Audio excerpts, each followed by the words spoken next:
রিজিকের মালিক একমাত্র আল্লাহ পাক।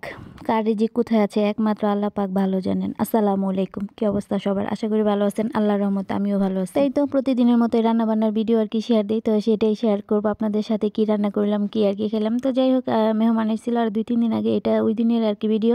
তো যা যা রান্না করলাম সেটাই আপনাদের সাথে শেয়ার করলাম, যেহেতু রান্নাবান্না ছাড়া আর তেমন কিছু আর কি শেয়ার করি না। তো এখানে চিংড়ি মাছ রান্না করছিলাম, তারপর টাকি মাছ ভর্তা করছিলাম, আরও গরুর মাংস রোস্ট আর কি রান্না করছিলাম। তো যাই হোক, সেগুলি আপনাদের সাথে আর কি শেয়ার করব। আমি চিংড়ি মাছটা আজকে ভাইজা নিছি। আমি কোনো সময় আর কি চিংড়ি মাছ ভাইজা নিই না, আপুদের দেখি মানে তারা আর কি চিংড়ি মাছ ভাইজা রান্না করে, এই কারণে আমিও আজকে করলাম।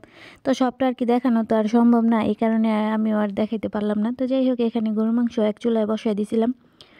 গরুর মাংসটা এই চুলায় বসাই দিছি, ওই চুলায় আর কি চিংড়ি মাছ বসাই দিছি। এমনি দেখা গেছে মেহমান আইলে আর কি 2 চুলায় রান্না করতে হয়, নাইলে আবার একটা ঝামেলা বেজে যায়।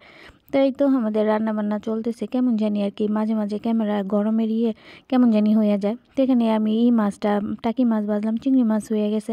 তো টাকি মাছটা ভাজা নিতেছি। টাকি মাছের ভর্তা কে কে পছন্দ করেন? টাকি মাছের ভর্তা আমার কাছে ভালো লাগে। তো এই কারণে আমি মাঝে মানে যখন আর কি টাকি মাছ একটু সস্তা থাকে তখন আর কি একটু টাকি মাছের ভর্তা খাওয়ার চেষ্টা করি। তো যাই হোক, এটা শোল টাকি আসছিল। তো এই টাকি মাছগুলো আমি ভালো করে কড়া করে ভাজি। আমি মনে হয় ভর্তার আর কি ভিডিও নিতে পারিনি, যেহেতু অনেক মানুষ মানে বাসায় মানুষ এসে আর মেহমান আইলে আছে না কোনো ভিডিও করতে, এমনি তো ভিডিও করতে ইচ্ছা করে না, তারপর আবার মেহমান এসে এইগুলির মধ্যে মানে কীভাবে ভিডিও করবো, এই কারণে আর ভিডিও করিনি। তো আমি ভর্তার আর কি পেঁয়াজটা একটু ভাজা নিতেছি। ভর্তার পেঁয়াজটা ভাজা দিলে সবচেয়ে থেকে আর কি বেশি ভালো, আমার কাছে আর কি ভালো লাগে। তারপর একটু কাঁচা পেঁয়াজ দিলে আর কি কাঁচা পেঁয়াজের একটা ফ্লেভার আর কি, অনেকে কাঁচা পেঁয়াজটাও পছন্দ করে। তো ভর্তা বাড়তে মানে কাঁচা পেঁয়াজটাও ভালো লাগে, খারাপ লাগে না। তো এখানে আমার মাংসটা মানে কষানো হয়ে গেছে। অনেক রান্না বাড়ায় মানে কি থুয়ে কি বয়স দিমু বুঝতে পারতাছি না। যাই হোক, বয়স যদি একটু মানে অন্যরকম হয়, কেউ কিছু মনে করবেন, একটু কষ্ট করে দেখে নেবেন। আমি আবার আজকে ফার্মের আর কি যে সাদা ব্রয়লার মুরগিটা রোস্ট রান্না করছি। সাদা ব্রয়লার মুরগির আর কি আমি কোনো সময় রোস্ট রান্না করি না, ওইটা শুধু এমনি বাইজে আর কি তেমন একটা রোস্ট আর কি রান্না হয় না। তো আজকে মানে প্রথম আর কি আমি ব্রয়লার মুরগি দিয়ে মানে রান্না করলাম। জানি না মানে কেমন হয়েছিল, প্রথমে আর কি ভাবছি মানে আমি পুরো খাইনি, মানে পুরোকে আমি আর কি খাইনি, কারণ আমি ব্রয়লার মুরগিটা খুব কম খাই, একটু ফ্রাইড রাই বা নুডলসে দিই এভাবে ওইভাবে আর কি খাই, এমনি আমি খাই না।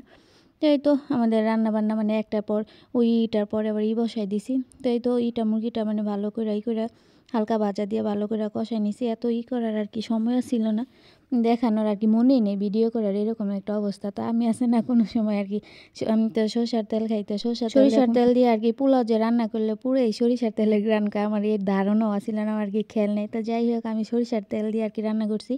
সরিষার তেল আর দুধের যে একটা মানে দুইটার গ্রানে কেমন জানি বিরিয়ানি মানে পোলাওটা রাখছে, মানে খাইতে বেশি একটা ভালো লাগে না, আর হলুদ হলুদ হয়েছে পোলাওটা। তো যাই হোক, কোনো সময় রান্না করিনি, ফার্স্ট এইভাবে রান্না করলাম। এই তো আজকের ভিডিও, সবাই ভালো থাকবেন।